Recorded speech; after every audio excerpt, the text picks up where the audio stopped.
जय श्री राम दोस्तों, कैसे हैं आप। उम्मीद है आप अच्छे से होंगे। पिछली कहानी में मैंने सुनाया था आपको कि प्रभु श्री राम कैसे चित्रकूट की यात्रा करते हैं।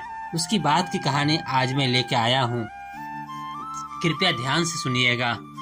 राम से विदा लेकर सुमंत अयोध्या पहुँचे। उन्होंने देखा कि पूरे अयोध्या में शोक और उदासी व्याप्त थी।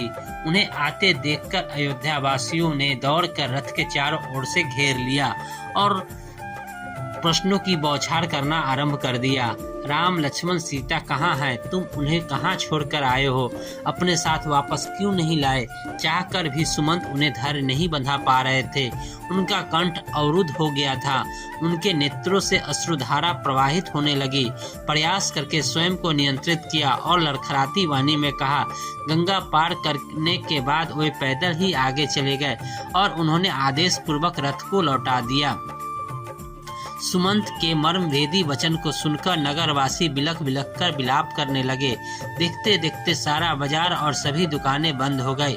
लोगों ने छोटी छोटी टोलियां बना लिए और शोकाकुल होकर राम के विषय में चर्चा करने लगे।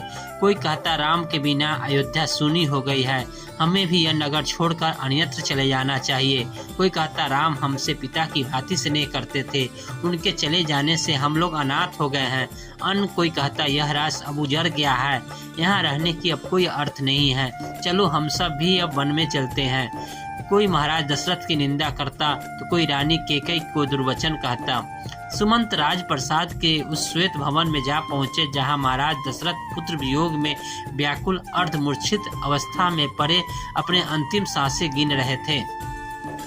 आशा की कोई धूमिल किरण कभी कभी चमक उठती थी और उन्हें लगता था कि संभव है सुमंत अनुनय विनय करके राम को लौटा लाए हों। संभवतः राम ना आए, किंतु कदाचित सुमंत सीता को ही वापस ले आए, क्योंकि उस समय सुमंत ने आकर महाराज के चरण स्पर्श किया और विषादपूर्ण स्वर में राम को वन में छोड़ आने की सूचना दी। सुनते ही व्यथित महाराज मूर्छित हो गए। संपूर्ण महल में हाहाकार मच गया।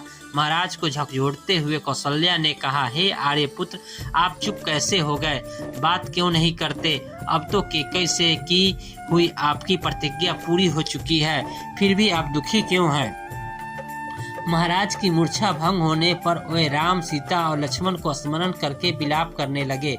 उन्हें धैर्य बंधाते हुए सुमंत ने हाथ जोड़कर कहा, हे कृपा निधान, राम ने आपको प्रणाम करके कहा है कि हम सब सकुशल हैं। माता कौशल्या के लिए संदेश दिया है कि वे महाराज की हृदय से सेवा करे और कैकेयी के प्रति हृदय में किसी प्रकार का कलुष न रखे।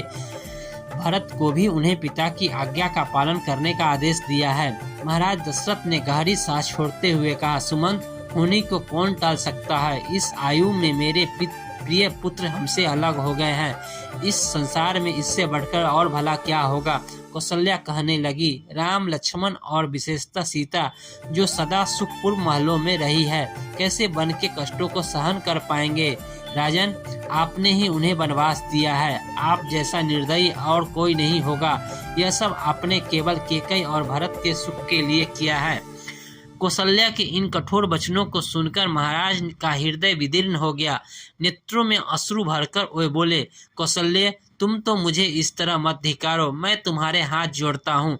दशरथ के इन दीन वचनों को सुनकर कौशल्या का हृदय पानी पानी हो गया और वह रोने लगी। फिर दोनों हाथ जोड़कर बोली, हे आर्यपुत्र, दुख ने मेरी बुद्धि को हर लिया है, मुझे क्षमा करे। राम को यहाँ से गए आज 5 रात्रियां व्यतीत हो चुकी है, किंतु मुझे ये 5 रात्रियां 5 वर्षों जैसी प्रतीत हुई है।